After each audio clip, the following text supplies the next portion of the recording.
মুর্শিদাবাদ জেলার প্রায় দক্ষিণ প্রান্তে অবস্থিত বেলডাঙ্গা জেলা তথা রাজ্যের মানচিত্রে ব্যবসা কেন্দ্র হিসেবে বেলডাঙ্গার নাম প্রসিদ্ধ। অষ্টাদশ শতকের মাঝামাঝি সময়ে বেলডাঙ্গার জনবসতি গড়ে ওঠার সূত্রপাত ঘটে। 1742 থেকে 1751 সাল পর্যন্ত প্রায় এক দশক ধরে নবাব আলীবর্দী খাঁর আমলে বঙ্গে বর্গী আক্রমণ চলে। বর্গীদের অত্যাচারে অতিষ্ঠ হয়ে উঠেছিল বঙ্গের জনবসতি, বিশেষ করে ভাগীরথীর পশ্চিম পাড়ে রাঢ় অঞ্চলের মানুষ। অতর্কিত বর্গী হানাদারদের আক্রমণ ও লুণ্ঠনে বঙ্গের জনজীবন প্রায় বিপর্যস্ত। রাঢ় অঞ্চলের বহু উচ্চবর্গের মানুষ বর্গীদের হাত থেকে বাঁচার তাগিদে ভাগীরথী নদী পার হয়ে প্রায় 4 কিমি পূর্বে নদীর পরিত্যক্ত জলাশয়ের পাশে উচ্চভূমিতে বসবাস গড়ে তোলেন। মোগল আমলে ভাগীরথীর পূর্ব তীর বরাবর মাটির বাঁধ তৈরি হলে পরিত্যক্ত জলাভূমি বিচ্ছিন্ন হয়ে বিলে পরিণত হয়। তারও প্রায় 4 দশক পর বিলের ডাঙ্গাভূমিতে গড়ে ওঠে জনবসতি, যা পরিচিতি লাভ করে বিলডাঙ্গা নামে। কালক্রমে সেই বিলডাঙ্গা মুখে মুখে পরিবর্তিত হয়ে বেলেডাঙ্গা থেকে বেলডাঙ্গাতে পরিণত হয়। বেলডাঙ্গার এক প্রাচীন জমিদার পরিবার হাজরা পরিবার। এই জমিদার পরিবারের প্রতিষ্ঠাতা ছিলেন বিনোদীলাল বন্দ্যোপাধ্যায়। তাঁর আদি বাড়ি ছিল রাঢ় অঞ্চলের গঙ্গাটিকুরি গ্রামে। তিনি ছিলেন মুর্শিদাবাদ নবাবের এক কর্মচারী। একদা বিনোদীলাল এই অঞ্চল দিয়ে নদীপথে যাত্রাকালে এক বৃদ্ধ পূজারীর সঙ্গে পরিচিত হন। সেই সূত্রে মন্দিরে পুজোর দায়িত্ব গ্রহণ করেন। পরবর্তীকালে তিনি এখানে বাসগৃহ তৈরি করে বসবাস শুরু করেন স্থায়ীভাবে। তারও পরবর্তীতে তার পৌত্র বিশ্বনাথ বন্দ্যোপাধ্যায় এই অঞ্চলে রেশমকুটি ও বানুকবাড়ি গড়ে তোলেন এবং জমিদারত্বও লাভ করেন। এই বানুকবাড়িতে বিশ্বনাথ বন্দ্যোপাধ্যায়ের সিল্কের সুতো উৎপাদনের 1000 ঘাই অর্থাৎ সুতো তৈরির ক্ষেত্রে গরম জল রাখার পাত্র ছিল। তাই কালক্রমে তাদের পদবি মুখে মুখে হাজরা হয়ে যায়। সেই থেকেই বেলডাঙ্গার হাজরা পরিবারের গুরুত্ব।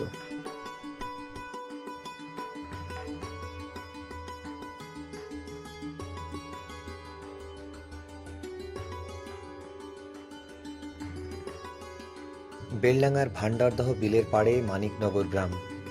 বিলের ধারে মন্দির। প্রতি বছর এখানে পয়লা বৈশাখ থেকে শুরু হয় আদমের পূজা। সে উপলক্ষে বসে মেলা, চলে 1 সপ্তাহ ধরে। কোরআন ও বাইবেল ধর্মগ্রন্থে আদমের কথা আমরা পাই। তিনি ছিলেন আদি মানব, কিন্তু মানিকনগরের আদমদেব লৌকিক দেবতা, হিন্দু শাস্ত্রমতে পূজিত হয়। আদমদেবের কাঠটি প্রায় 20 ফুট লম্বা। সারা বছর ভান্ডারদহ বিলের জলে থাকে। প্রতি বছর চৈত্র সংক্রান্তিতে চড়ক পূজার দিন আদম ও গাদমকে বিলের জল থেকে তুলে আনা হয়। চড়কের কাঠটির নাম গাদম। একই সঙ্গে পুজো হয় আদম ও গাদমের। শিবের ধ্যান ও উপাচারে পুজো হয়।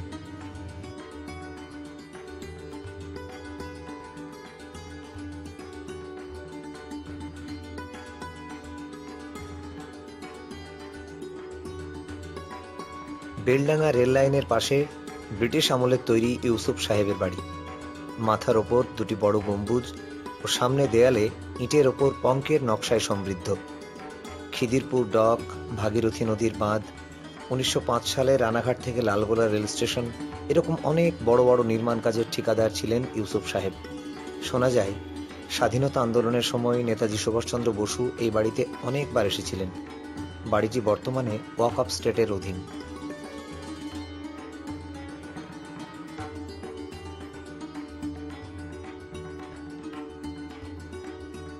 বেলডাঙ্গার সবচেয়ে প্রাচীনতম বিদ্যালয় কাশিমবাজার রাজ গোবিন্দসুন্দরী বিদ্যাপীঠ। 1885 সালে চন্দ্রনাথ হাজরা ও সতীশচন্দ্র ঘোষের উদ্যোগে বিদ্যালয়টি প্রতিষ্ঠিত হয়। প্রথমে বেলডাঙ্গার হাজরাদের বাড়িতে বিদ্যালয়ের কাজকর্ম সম্পন্ন হতো। উপযুক্ত জায়গার অভাবে স্থানীয় বিদ্যোৎসাহী ব্যক্তিদের আবেদনে সাড়া দিয়ে কাশিমবাজারের রাজা মনীন্দ্রচন্দ্র নন্দী মহাশয় তাঁর মায়ের নামে 1890 সালে বর্তমান স্থানে বিদ্যালয় গৃহ নির্মাণ করে দেন। এই বিদ্যালয়ের কিছু ছাত্র 1942 সালের ভারত ছাড়ো আন্দোলনে অংশগ্রহণ করে গ্রেপ্তার বরণ করেন। এই ঘটনার প্রতিবাদে সেই সময়ের বিদ্যালয়ের প্রধান শিক্ষক বঙ্কিমচন্দ্র রায় পদত্যাগ করেন।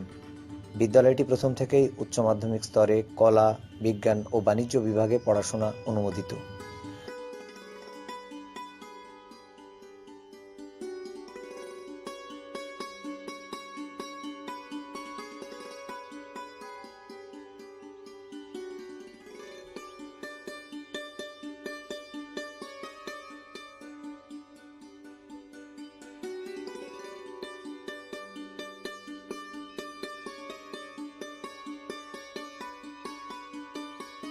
জনশ্রুতি ও অলৌকিক মাহাত্ম্য বুকে নিয়ে হিন্দু সম্প্রদায়ের মানুষের কাছে পূজিতা হয়ে আসছেন দেবী বুড়িমা। বুড়িমা দক্ষিণাকালীর একটি ভিন্ন রূপ। বুড়িমা দেবীর পুজো চালু করেন ত্রৈলোক্যনাথ পাল নামে বেলডাঙার এক জনৈক ফেরিওয়ালা। সময়টা আনুমানিক নীল চাষের অবসানের পরবর্তীকাল। তিনি দৈবাদেশে অশ্বত্থ গাছের নিচে কালীমূর্তি প্রতিষ্ঠা করেন। পরবর্তীতে গড়ে ওঠে মন্দির। সারা বছর শনি ও মঙ্গলবার ছাড়াও বিশেষ বিশেষ তিথিতে মায়ের পুজো হয়।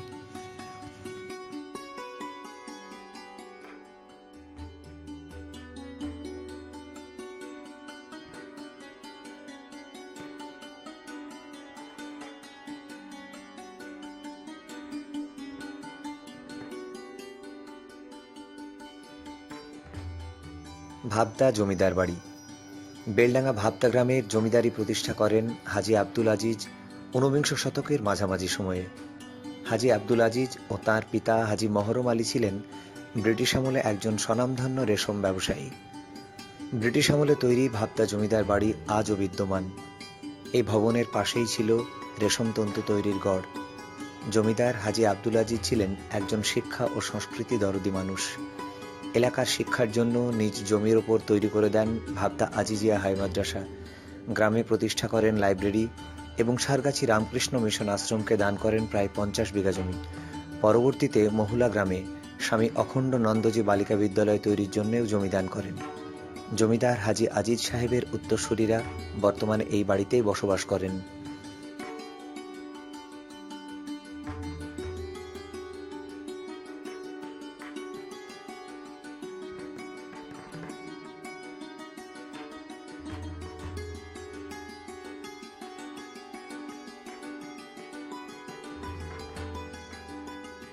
বেলডাঙ্গা থেকে প্রায় ৬ কিমি উত্তর পশ্চিমে অবস্থিত সুজাপুর গ্রাম ইংরেজ আমলে নীলকুঠির জন্য প্রসিদ্ধ। এই গ্রামে ভাগীরথী নদীর বাঁধের ওপর নীলকুঠি কারখানার চৌবাচ্চার মেঝের অংশটি আজও বিদ্যমান। নীলকুঠিটি ছিল ব্রিটিশ এল লায়ন অ্যান্ড কোম্পানির। এই কুঠির অধীনে প্রায় ২০০০ বিঘা জমিতে কোম্পানির নীল চাষ হতো। ৫০০ থেকে ৬০০ জন শ্রমিক কাজের সঙ্গে যুক্ত ছিল। এই কারখানায় গড়ে প্রায় ৫০ থেকে ১০০ মন্স পর্যন্ত নীল উৎপাদন হতো। বাংলায় নীল চাষের অবসানের পর একটু একটু করে ধ্বংস হয়ে গেছে সেই কারখানাও। বর্তমানে সুজাপুর গ্রামের এই পাড়াটি কুঠিপাড়া নাম দিয়ে নীল চাষের পোড়া সলতে মুখে করে অতীত ইতিহাসের সাক্ষী হয়ে আছে।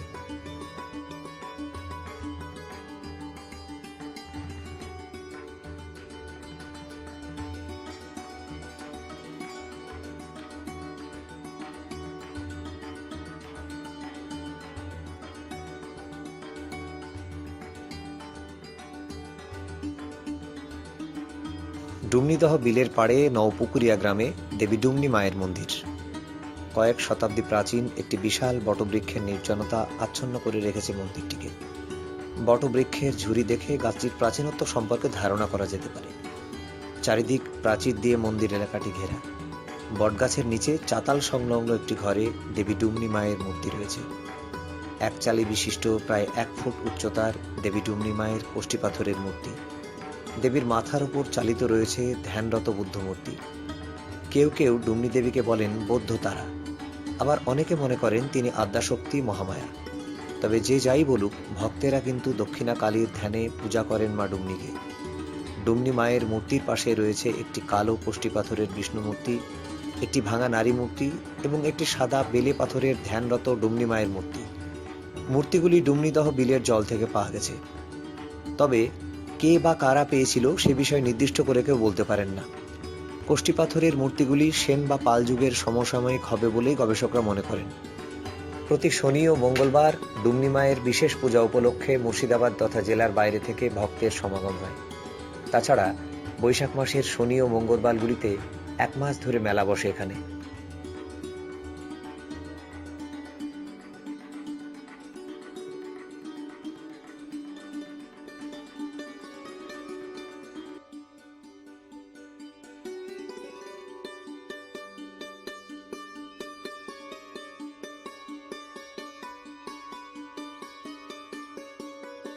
বেলডাঙ্গার হাটের প্রসিদ্ধি সারা বাংলা জুড়ে। প্রতি সোমবার রাত থেকে মঙ্গলবার পর্যন্ত এই হাট বসে। লক্ষাধিক লোক আসে। দেবকুণ্ড গ্রামের জমিদার পরিবারের সদস্য হাজী নকিবউদ্দিন সাহেব 1897 সালে প্রায় 56 বিঘা জমির ওপর গড়ে তোলেন মেসার্স দেবকুণ্ড এস্টেট নামের এই হাটটি। তখন এটি ছিল জেলার একমাত্র কেন্দ্রীয় হাট। শোনা যায় দিনে গড়ে প্রায় 4 থেকে 5 হাজার গরু মোষের গাড়ি বোঝায় আম বেচাকেনা হতো।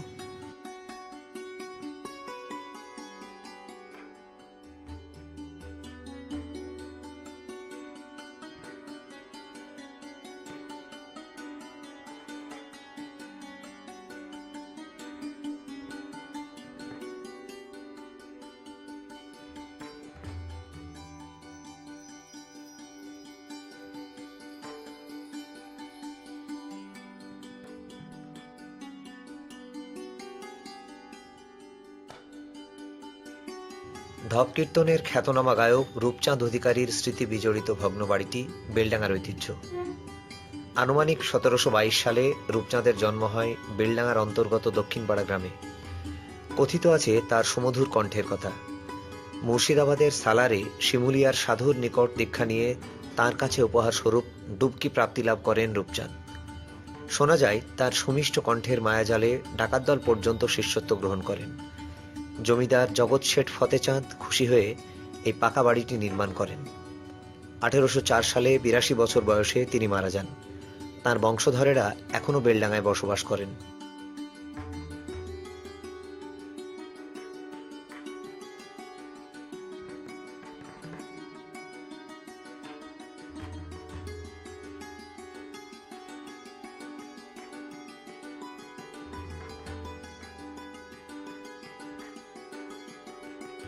বেলডাঙ্গার চিনির মিলে ব্রিটিশ আমলে ছিল চাকচিক্য ও আভিজাত্যের ছোঁয়া।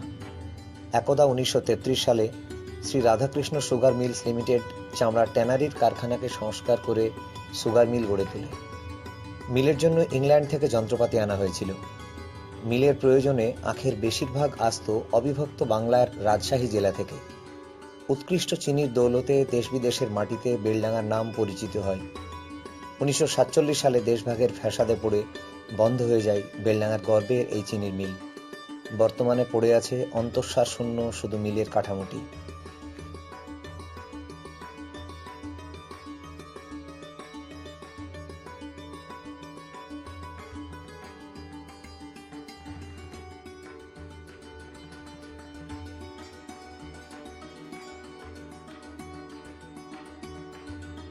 বেলডাঙ্গার প্রসিদ্ধ মিষ্টান্ন মনোহরা। এই মিষ্টান্নের যেমন স্বাদ তেমনই গুণ। এই মনোহরার খ্যাতি সর্বত্রই। এই বিশেষ মিষ্টান্নের স্রষ্টা ছিলেন বেলডাঙ্গাবাসী নাকু সাহা। মনোহরাকে নিয়ে একটি স্মরণীয় ঘটনা আমরা শুনতে পাই। নেতাজি সুভাষচন্দ্র বসুর আগমনে 1939 সালের 23শে নভেম্বর বেলডাঙ্গার রাধাপদ ডাক্তারের বাড়িতে বৈঠক শেষে তার সামনে নাকু সাহার তৈরি পেস্তা বাদাম ইত্যাদি খচিত এক প্রকাণ্ড মনোহরা রাখা হলে তিনি দুই সহকর্মীকে বলেন, আপনারা দুই ব্রাহ্মণের সদ্গতি করুন, আমি প্রসাদের কণিকা মাত্র। তাই বেলডাঙ্গার মনোহরা শুধু বেলডাঙ্গাতেই আবদ্ধ নেই, সারা বাংলা জুড়ে ছড়িয়ে গেছে মনোহরা।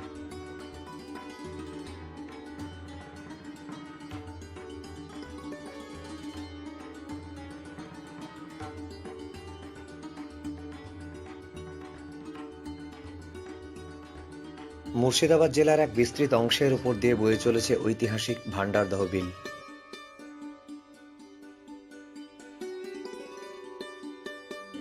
এই বিলের পশ্চিম পাড়ে চৈতন্যপুর 1 গ্রাম পঞ্চায়েতের অন্তর্গত বেতবেড়িয়া গ্রাম। বিল পারে এই গ্রামের জনশ্রুতির অলৌকিক মাহাত্ম্য ও ইতিহাসের বাস্তব ঘটনার সাক্ষী হয়ে দাঁড়িয়ে আছে বিন্দুবাসিনী তলা বা বন্দে মাতলা। এই বিন্দুবাসিনী তলাকে নিয়ে শোনা যায় অনেক জনশ্রুতি। তার মধ্যে উল্লেখযোগ্য, সাহিত্য সম্রাট বঙ্কিমচন্দ্র চট্টোপাধ্যায় মুর্শিদাবাদ জেলার ডেপুটি ম্যাজিস্ট্রেট থাকাকালীন নৌকা চড়ে দুর্গাপুজোর সময় এই মন্দিরে এসেছিলেন। তার কালোজয়ী ভারতবর্ষের জাতীয় স্তোত্র বন্দে মাতরম সঙ্গীত নাকি এই মন্দিরে বসেই রচনা করেছিলেন।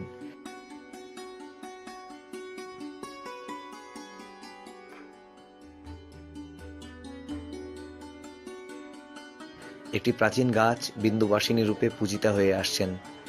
নবাব আলীবর্দী খাঁ এই মন্দিরে আলো দান করবার জন্য চিরাগি বরাদ্দ করেছিলেন।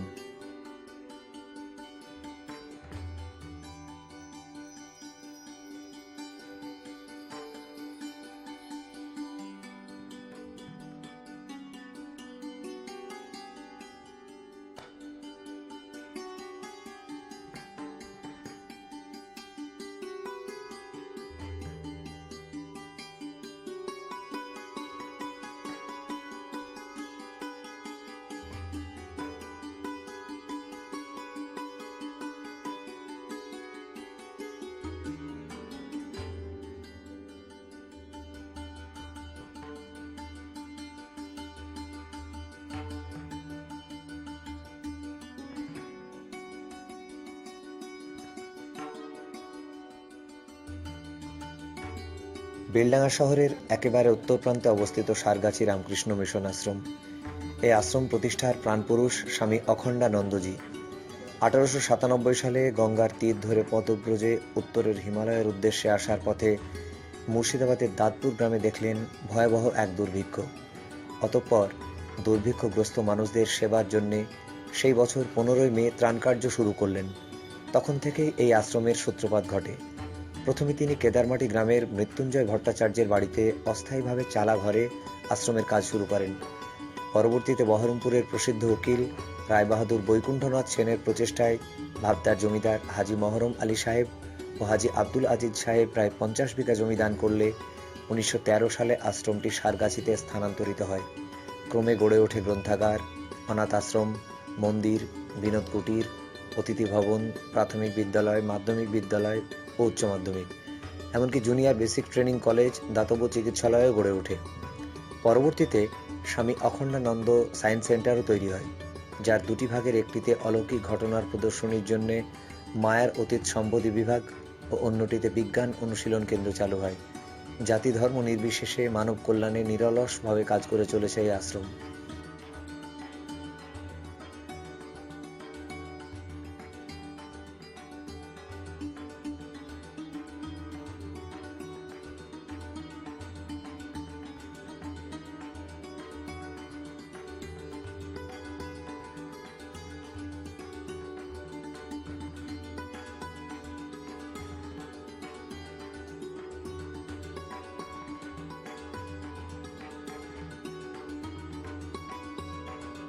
বেলডাঙ্গার প্রাচীন এক ঐতিহ্যবাহী ধর্মীয় অনুষ্ঠান কার্তিক লড়াই।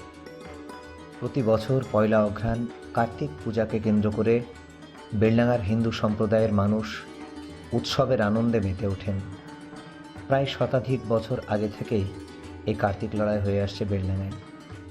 কার্তিকের প্রতিমা ছাড়াও লক্ষ্মী, শিব, গণেশ, কমলে কামিনী, রামকৃষ্ণ, চৈতন্যদেব, গণেশ ইত্যাদি ছোট বড় মিলিয়ে প্রায় 300টি প্রতিমা এই লড়াইয়ে সামিল হয়। এই কার্তিক লড়াই দেখতে বেলডাঙ্গার বাইরে দূর দূরান্ত থেকে ভিড় জমান হাজার হাজার মানুষ। মানুষের মধ্যে আনন্দের কোলাহল হয়ে ওঠে। বেলডাঙ্গার বাথানগড়ের বুড়ো শিব এই কার্তিক লড়াইয়ের সেরা আকর্ষণ।